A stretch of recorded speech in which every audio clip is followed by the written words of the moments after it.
आन तिरंगा शान तिरंगा मेरा ए मान तिरंगा, आन तिरंगा शान तिरंगा मेरा ए मान तिरंगा, तीन रंग ए बखेरा अमन चैन दी जान तिरंगा, धरती पर ए झुल्ला जग सारें दा अरमान तिरंगा, धरती पर ए झुल्ला जग सारें दा अरमान तिरंगा, देश भक्ति ते देश प्रेम सबदा है समान तिरंगा। आदरयोग प्रधानचार्य, अज दे सारे मुख परौने ते कन्नै मेरे सुनने वाले सब्बै भैन भरा, अज मैं साहिल राजपूत तुहाड़े सामने 15 अगस्त के ध्याड़े पर किश विचार रखन लगा। मी उम्मीद है कि मेरी गलतियां की नज़रअंदाज करते हुए बड़ा ध्यान लाई सुनगे हो। जियां कि सानू सारें ही पता है कि 15 अगस्त के ध्याड़े गी अस लोग भारत की आज़ादी के ध्याड़े के रूप च मनाने। साढ़े देशे गी 15 अगस्त 1947 की आज़ादी थ्होई ही। 200 साल अंग्रेजी की गुलामी सहन करने मगरा सानू आज़ादी मिली। इस आज़ादी के थ्होने पिछे लंबा संघर्ष करना पिया। साढ़े हज़ारां लोग जिन्हें मौत की गल लाई लेता पर अपना पैर पिछा नहीं परत्या। अंग्रेजें साढ़े भारतीयों पर बड़े अत्याचार किए पर साढ़ा आज़ादी लिए संघर्ष चलता रहा। लोकें हसदे हसदे देशा पर अपनी जिंद वारी दिती। ਉਹ अनमोल हीरे इस भारत देश के वीर जवान जिंदे च सरदार भगत सिंह, सुखदेव, राजगुरु जनेह देश भक्तें का नाम प्रमुख तौर पर लेता जा सकता है, जिन्हें अपना रसदा वसदा परिवार छोड़िया देसे की परिवार समझा ते देसे लिए कुर्बानी दे दी। इन्हें वीर जवान ने सिरे पर कफन बन्निया भारत माता की आजाद कराने च बड़ा दुख सहन किया। इन्हें वीर जवाना करिए कि साड़ा देश आजाद हुआ हा। इस दिहाड़े भारत के पहले प्रधानमंत्री जवाहर लाल नेहरू होरें लाल किले पर झंडा चढ़ाया हा। लोकें गुलामी दी सुंगलां त्रोड़ियै मती खुशी महसूस की। अदू शा लेइयै यह ध्याड़ा लगातार मनाया जा करदा है। आजादी परैंत हुणे तक्कर देश च मती तरक्की होई गेदी है। साढ़े देश ने लगभग जीवन के हर खिते च तरक्की करी लेदी है, जियां शिक्षा, खेतीबाड़ी, विज्ञान। भारत के लोग हुण भी इस आजादी के ध्याड़े गी बड़े गै जोशे कन्नै मनांदे न। साढ़े देश के प्रधानमंत्री होर हर साल लाल किले पर झंडा चढ़ाते हैं ते कन्नै साढ़े राष्ट्र की संबोधित करते हैं। और लोकें गी इकजुट रौहने के कन्नै कन्नै अपनी आज़ादी की कायम रखने की प्रेरणा भी दिंदे हैं। असें बुरे लोकें शा अपने देशे गी बचाना एह् साड़ी गै जिम्मेवारी है। एह् कम्म फौज दा ते पुलिस दा गै नेईं, एह् साढ़े सारे देशवासियों की जिम्मेवारी है। एह् ध्याड़ा असें गी एह् बी चेता करांदा है कि इस आज़ादी गी हासल करने ताईं असें बड़ियां कुर्बानियां दित्तियां। असें इस आज़ादी गी कायम रखना चाहिदा। हुण मैं आखिर च तुहानूं एक छंद सुनान लगा ऐ। इक दूनी दुनी है दो दूनी चार, इक दूनी दुनी है दो दूनी चार, आपूं बिच्चै लोड़चदा सारें दा प्यार। तुस सारे गल मेरी सुनो साथियों, रवो रली मिलियै मेरे देशवासियों। तुस मेरी गल सुनो सारे साथियों, रवो रली मिलियै देशवासियों। जय हिंद।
अस्सलामुअलैकुम नाज़रीन, मेरा नाम तौकीर हैदर है। मैं हिंदुस्तान के ज़िला पुंछ से ताल्लुक़ रखता हूँ। सरज़मीन हिंदुस्तान की तमाम आवाम को मेरा सलाम। मेरा सलाम हर उस शख्स को जिसने हिंदुस्तान की अमन पसंद सोच को कभी मायूस न किया, क्योंकि तारीख गवाह है कि हिंदुस्तान को सिकंदर से लेकर अंग्रेजों तक बाहरी हुकूमतों ने रूल जरूर किया, लेकिन हिंदुस्तान ने कभी अपनी मिट्टी और ताकत का इस्तेमाल किसी भी मजलूम के खिलाफ या किसी जालिम के हक में कभी नहीं किया। हर जुल्म और सितम का सामना हमारी कौम ने किया, कभी हथियार उठाकर और कभी नॉन वायलेंस जैसी सोच से दुश्मन की कमर तोड़ा।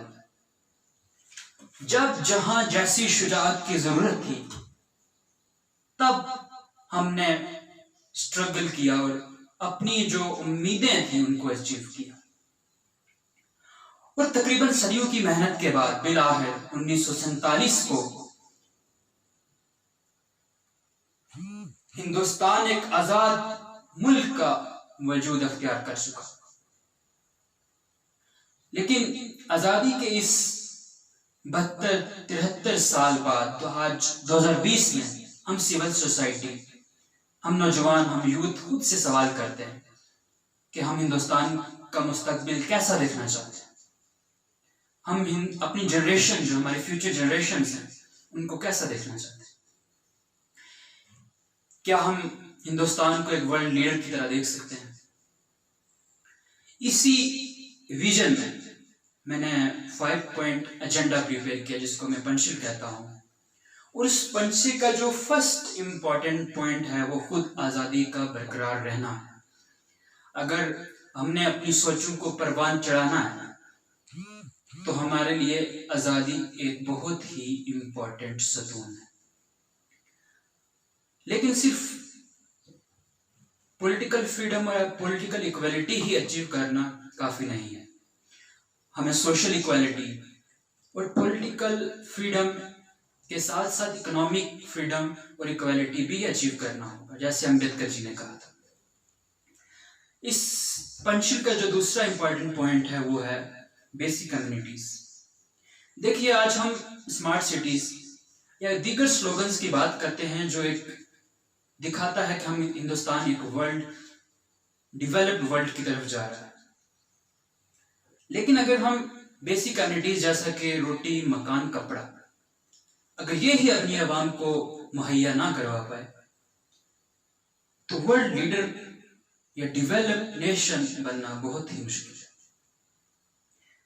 इस पंचशील का जो तीसरा पॉइंट है वो है वीमेन एम्पावरमेंट।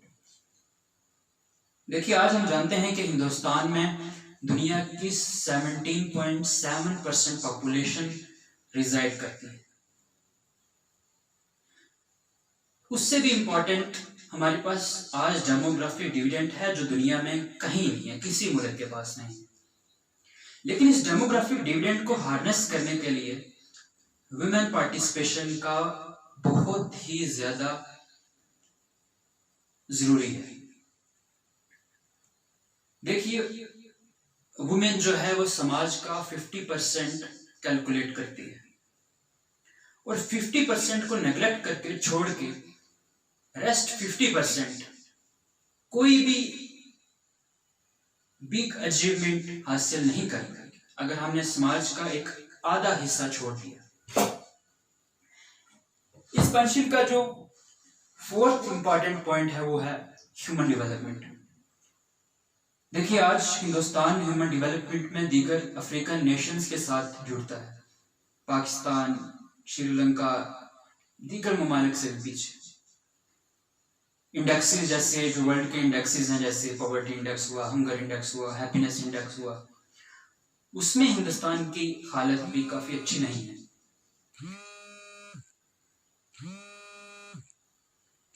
लेकिन अगर हमने वर्ल्ड लीडर बनना है तो हमें ह्यूमन डेवलपमेंट पे फोकस करना होगा। हम चाहे दुनिया की एक प्रोग्रेसिव इकोनॉमी है, हमारी ग्रोथ बहुत तेजी से, इस सब के बावजूद अगर हम ह्यूमन डेवलपमेंट इंडेक्स में इंप्रूव ना कर पाए तो हमारी इकोनॉमी या जीडीपी किसी काम की नहीं है, क्योंकि हमारी जीडीपी ट्रिकल डाउन नहीं हो रही है। अमीर और अमीर होता जा रहा है और गरीब और गरीब होता जा रहा है। इस पंचशील का जो आखिरी और महत्वपूर्ण एक पॉइंट है जिसको सेकुलर टेंडेंसीज का नाम दिया। देखियो, ऋग्वेदा में ये कहा है कि अना भाद्रा कर्तावो यंतु विश्वता, जिसका मतलब है let the noble thoughts come to me from all the directions, जिसका मतलब है यूनिटी इन डाइवर्सिटी, जिसका मतलब है एक्सेप्टेंस। किसी भी एक आइडियोलॉजी को, किसी भी एक लैंग्वेज को, किसी की भी एक आइडियोलॉजी या ओपिनियन को आप पूरे समाज, पूरे मुल्क पे इंपोज नहीं कर सकते। और अगर ऐसा करते हैं तो ये मुल्क के खिलाफ है, मुल्क के या किसी भी समाज के हक में नहीं है। लेकिन इस पंचशील के बाहर जाकर आज भी मुझे यकीन है कि अगर ये पॉइंट अचीव करने में टाइम लगता है, लेकिन सिविल सोसाइटी और यूथ अगर हम मिल के आज भी अगर करप्शन जैसी लानत को समाज से खत्म कर दें, तो वर्ल्ड लीडर चाहे ना, लेकिन हम डेवलप नेशन और कई दीगर मुमालिक के शाना बशाना खड़े हो सकते हैं। आखिर में मैं तमाम जो हिंदुस्तान को तोड़ने की साजिश करते हैं, जो भी ताकतें हिंदुस्तान के अंदर या बाहर, उनसे ये कह देना चाहता हूँ, तुम जुल्म आजमा लो, हम सब आजमाएंगे, जिंदा के अंधेरों में हम जगमगाएंगे। तुम छीन लो कलम भी, हम खून से लिख जाएंगे, जिंदा की हर दीवार पे मुहर लगा के जाएंगे। तुम्हें मैसर है मौत का सामान, हम जीने का हुनर सिखाएंगे, हम अपने वतन का हर फर्ज निभाएंगे। हम मर के मिट्टी बन जाएंगे, हम मर के मिट्टी बन जाएंगे, उसी मिट्टी पे एक नया गुलसिता उगाएंगे। हम अपने वतन का हर फर्ज निभाएंगे।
പ്രിയപ്പെട്ട സുഹൃത്തുക്കളെ, ഭാരത നിർമ്മാണം, ഭാവി ഭാരതം എന്നീ വിഷയങ്ങളെപ്പറ്റി ചില ചിന്തകൾ നിങ്ങളുമായി പങ്കുവയ്ക്കാൻ ഞാൻ ആഗ്രഹിക്കുകയാണ്.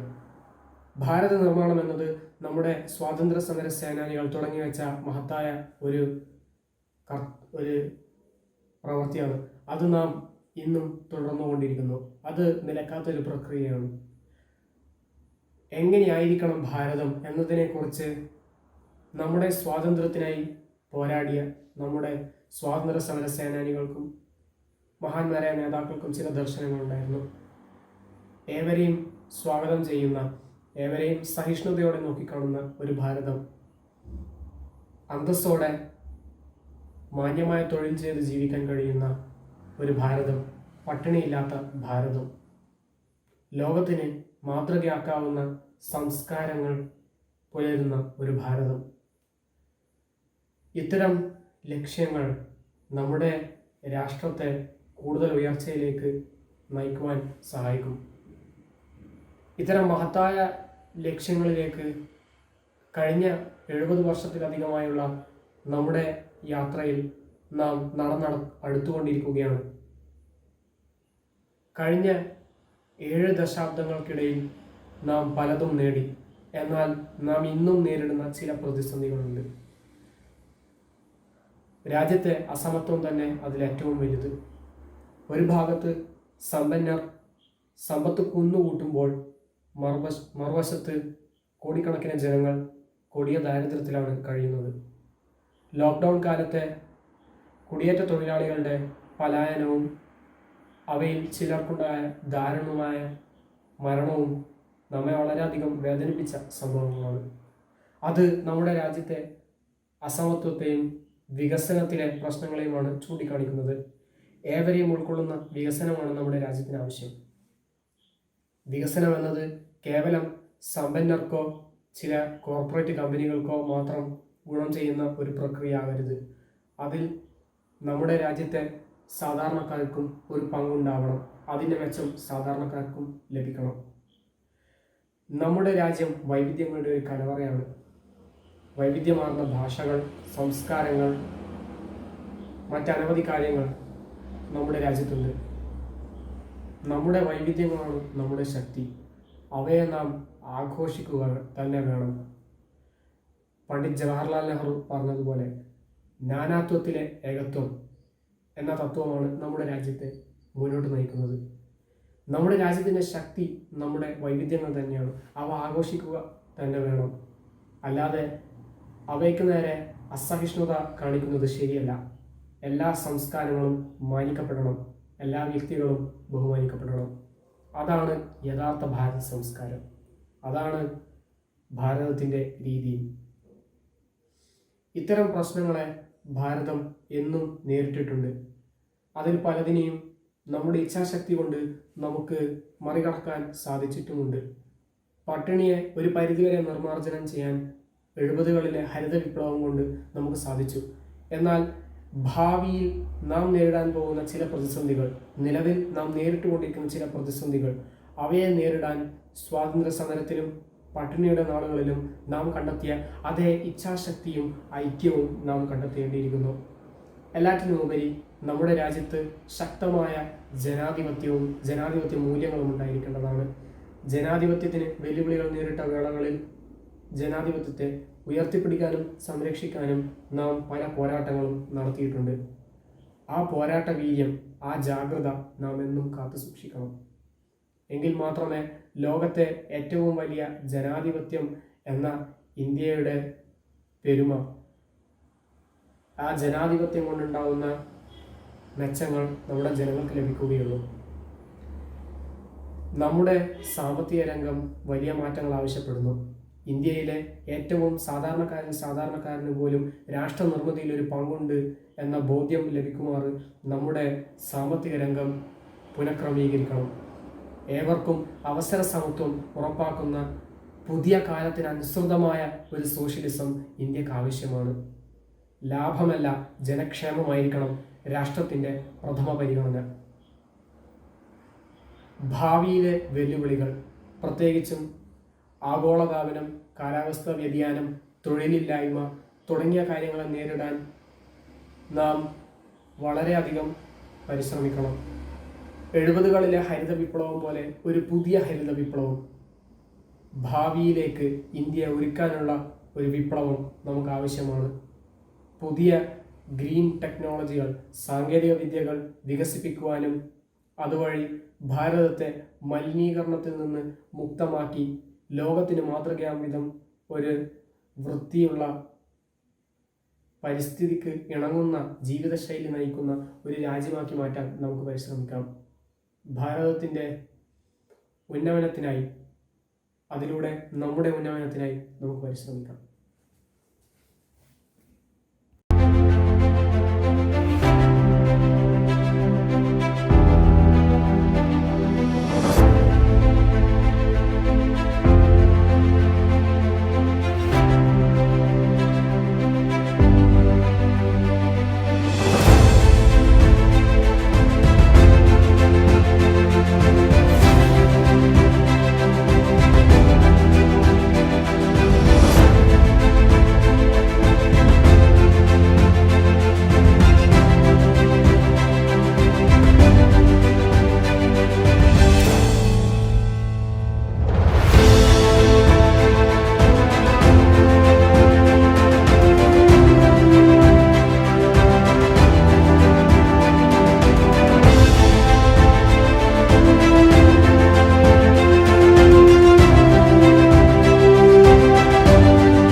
સ્વતંત્રતા દિવસની હાર્દિક શુભકામનાઓ.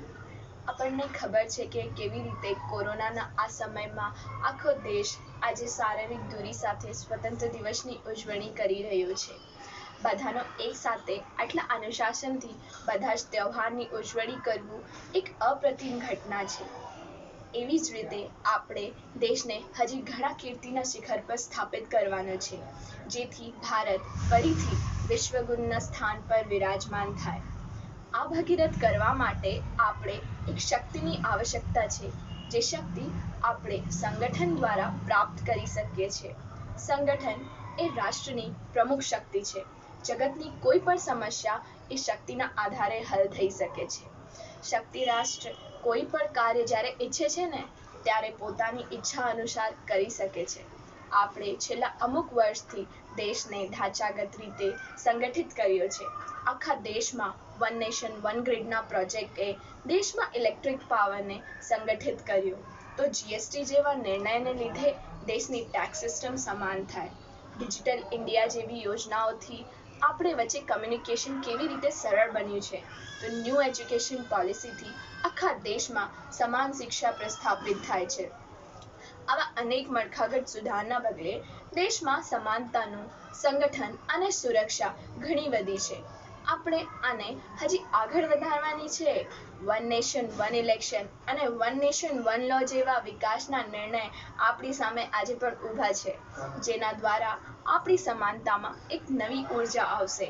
માળખાગત વિકાસની સાથે આપણે સાંસ્કૃતિક વિકાસની પણ સખ્ત આવશ્યકતા છે. દેશની સંસ્કૃતિની જાણવી એ પણ વિકાસ જેટલું જ આવશ્યક છે. સ્વતંત્રતા દિવસની આ મહત્વપૂર્ણ દિવસે આપણે એ લાખો ક્રાંતિકારીઓને યાદ કરીએ જેને આપણે આઝાદ કર્યો.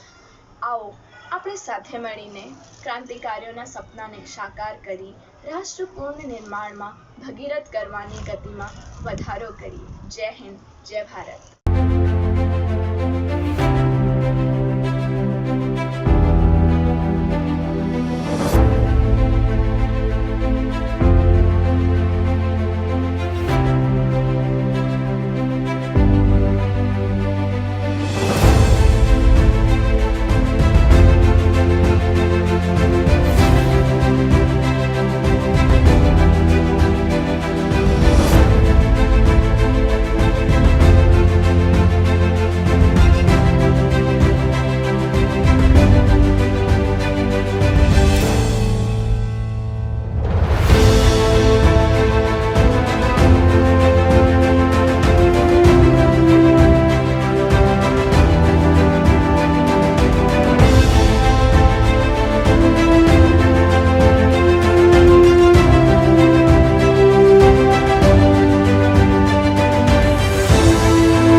ഗുരുപുത്രേ, മാന്യമഹാജനങ്ങളെ നമസ്കാരം.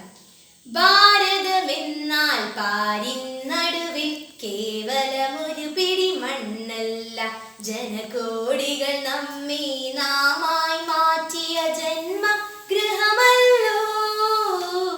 അതെ, ഭാരതം എന്റെ ജന്മഗൃഹം. നമുക്കെല്ലാവർക്കും അറിയാവുന്നതുപോലെ നൂറ്റാണ്ടുകൾ പഴക്കമുള്ള നമ്മുടെ ഭാരതത്തിന്റെ ഭാവിയെ പറ്റി സംസാരിക്കാനാണ് ഞാൻ ഇന്നിവിടെ വന്നിരിക്കുന്നത്. ബൃഹത്തായ നാനാത്വത്തിന്റെ ദേശമാണ് നമ്മുടെ ഈ രാജ്യം. ഇവിടെ മലകളുണ്ട്, പുഴകളുണ്ട്, കാടുകളുണ്ട്, സസ്യലതാദികളുണ്ട്, പക്ഷി മൃഗാദികളുമുണ്ട്. പ്രകൃതിയെ മാറ്റി നിർത്തിയാൽ പാരമ്പര്യത്തിലും സാംസ്കാരികതയിലും ഒട്ടും പിന്നിലല്ല നമ്മുടെ ഈ രാജ്യം. ലോകത്തിലെ 7 മഹാത്ഭുതങ്ങളിൽ ഒന്ന് നമ്മുടെ ഈ കൊച്ചു ഭാരതത്തിലാണ്. ഭാരതീയർ ഇന്നും പുരോഗതിയുടെ പടികൾ ചവിട്ടിക്കേറിക്കൊണ്ടിരിക്കുന്നു. സമസ്ത മേഖലകളിലും ഭാരതീയർ തന്റെ പ്രാഗൽഭ്യം തെളിയിച്ചുകൊണ്ടിരിക്കുന്നു. ദീർഘദർശിയും പണ്ഡിതനും ലോകം കണ്ട മികവറ്റ ശാസ്ത്രജ്ഞന്മാരിൽ ഒരാളുമായ ശ്രീ ഡോക്ടർ APJ അബ്ദുൽ കലാം ഭാരതത്തെ കണ്ടത് വൈജ്ഞാനിക അമാനുഷികതയുള്ള ഒരു രാഷ്ട്രമായിട്ടാണ്. ഭാവിയിലെ ഭാരതത്തിൽ പ്രധാനമായും ഞാൻ ആഗ്രഹിക്കുന്നത് പൂർണ്ണ സ്ത്രീ ശാക്തീകരണമാണ്. ഒരു സുപരിചിതമായ ആഫ്രിക്കൻ പഴഞ്ചൊല്ല് ഇങ്ങനെ പറയുന്നു: ഒരു പുരുഷനെ പഠിപ്പിക്കുമ്പോൾ നിങ്ങൾ ഒരു ആൺകുട്ടിയെ പഠിപ്പിക്കുമ്പോൾ ഒരു പുരുഷനെ വാർത്തെടുക്കുന്നു, മറിച്ച് ഒരു പെൺകുട്ടിയെയാണ് നിങ്ങൾ പഠിപ്പിക്കുന്നതെങ്കിൽ ഒരു ഗ്രാമത്തെ മുഴുവനായി വാർത്തെടുക്കുന്നു. ജനസംഖ്യയിൽ ഭൂരിപക്ഷവും സ്ത്രീകളാണെങ്കിലും ഇന്നും ഭാരതത്തിൽ പ്രാഥമിക വിദ്യാഭ്യാസം ലഭിക്കാത്ത പെൺകുട്ടികളുണ്ട്. അതേ, പ്രാഥമിക വിദ്യാഭ്യാസം ലഭിക്കാത്ത പെൺകുട്ടികൾ. സ്ത്രീ അമ്മയാണ്, സഹോദരിയാണ്, ഭാര്യയാണ് എന്ന് ഘോരം പ്രസംഗിച്ചത് കൊണ്ട് മാത്രം കാര്യമില്ല. സ്ത്രീ സമത്വം ഉറപ്പാക്കാനും അടുക്കളയിൽ നിന്ന് അരങ്ങിലേക്ക് കൈപിടിച്ചുയർത്താനുമുള്ള കാര്യപരിപാടികൾ നടപ്പിലാക്കണം. അതിന്റെ ആദ്യപടി എന്ന നിലയിലാണ് പ്രാഥമിക വിദ്യാഭ്യാസം കർക്കശമായി നടപ്പിലാക്കണമെന്ന് ഞാൻ ആഗ്രഹിക്കുന്നത്. അതോടൊപ്പം ശാരീരിക പീഡനങ്ങൾ, ഗാർഹികവും ലൈംഗിക പീഡനങ്ങളെ പറ്റിയുള്ള അവബോധം അവർക്ക് നൽകണം. കാരണം ഇന്നും ഭാരതത്തിൽ സ്ത്രീകൾ നിശബ്ദരായി പലതും സഹിച്ചുകൊണ്ടിരിക്കുന്നു. ഭാരതത്തെ പറ്റിയുള്ള എന്റെ ദീർഘവീക്ഷണത്തിൽ മറ്റൊന്നാണ് രാഷ്ട്രീയ അവബോധമുള്ള യുവജനങ്ങൾ. എനിക്ക് രാഷ്ട്രീയം താല്പര്യമില്ല, ഞാൻ ഒരു പാർട്ടിയെയും അനുകൂലിക്കുന്നില്ല എന്ന് അഭിമാനത്തോടെ പറയുന്ന യുവജനങ്ങളെക്കാളും നല്ലത് വ്യക്തമായ രാഷ്ട്രീയ ബോധ്യവും ആദർശങ്ങളും നിലപാടുകളുമുള്ള ബുദ്ധിശൂര്യരല്ലാത്ത ഒരു തലമുറയാണ്. അതിനൊരു പ്രത്യേക പാർട്ടിയെ അനുകൂലിക്കണമെന്നൊന്നുമില്ല. നല്ലത് കണ്ടാൽ നല്ലതാണെന്ന് പറയാനും തെറ്റ് കണ്ടാൽ തെറ്റാണ് എന്ന് പറയാനുള്ള തിരിച്ചറിവ് മതി. അതുള്ളവർക്കേ നല്ല പൗരന്മാരാകാൻ കഴിയൂ, അതിലുപരി നല്ല നേതാക്കന്മാരാകാൻ കഴിയൂ. അങ്ങനെയെങ്കിലേ അഴിമതിരഹിതമായ ഒരു ഭാരതത്തെ നമുക്ക് സ്വപ്നം കാണാൻ സാധിക്കുകയുള്ളൂ. അവസാനമായി ഭാവിയിലെ ഭാരതത്തിൽ ഞാൻ പ്രത്യാശിക്കുന്നത് ശാസ്ത്ര സാങ്കേതിക മികവാണ്. ഇപ്പോൾ നമ്മൾ ഒട്ടും പുറകിലെങ്കിലും കൂടുതൽ ഗവേഷണ കേന്ദ്രങ്ങൾ ഭാരതത്തിൽ ഉണ്ടാവേണ്ടിയിരിക്കുന്നു. ശാസ്ത്ര ഗവേഷണമോ ജൈവ ഗവേഷണമോ ബഹിരാകാശ ഗവേഷണമോ എന്തുമായിക്കൊള്ളട്ടെ, ഭാവിയിൽ ഇപ്പോഴത്തെ കൊറോണ പോലെ എന്തെങ്കിലും ഉണ്ടായാൽ നമ്മുടെ ശാസ്ത്ര സാങ്കേതിക മികവ് കൊണ്ട് അതിനുടനടി പരിഹാരം ഉണ്ടാകണം. അത് മാത്രമല്ല ലോകരാഷ്ട്രങ്ങളിൽ നമ്മുടെ ഭാരതത്തെ മുൻപന്തിയിലെത്തിക്കണം നമ്മുടെ ശാസ്ത്ര സാങ്കേതിക മികവ് കൊണ്ട്. ഡോക്ടർ APJ അബ്ദുൽ കലാം പറഞ്ഞ പ്രസിദ്ധമായ വാക്യങ്ങൾ ഇതാണ്: സ്വപ്നങ്ങൾ നിങ്ങൾ ഉറങ്ങുമ്പോൾ കാണുന്നവയല്ല, നിങ്ങളുടെ ഉറക്കം കെടുത്തുന്നവയാണ്. സ്വപ്നങ്ങൾ കണ്ടുകൊണ്ടേയിരിക്കണം, അതിനുവേണ്ടി അഹോരാത്രം പ്രവർത്തിക്കണം. മാറ്റങ്ങൾ അനിവാര്യമാണ്. ലോകത്തിൽ നിങ്ങൾ കാണാൻ ആഗ്രഹിക്കുന്ന മാറ്റം നിങ്ങൾ നിങ്ങളിൽ തന്നെ വരുത്തുക. നന്ദി.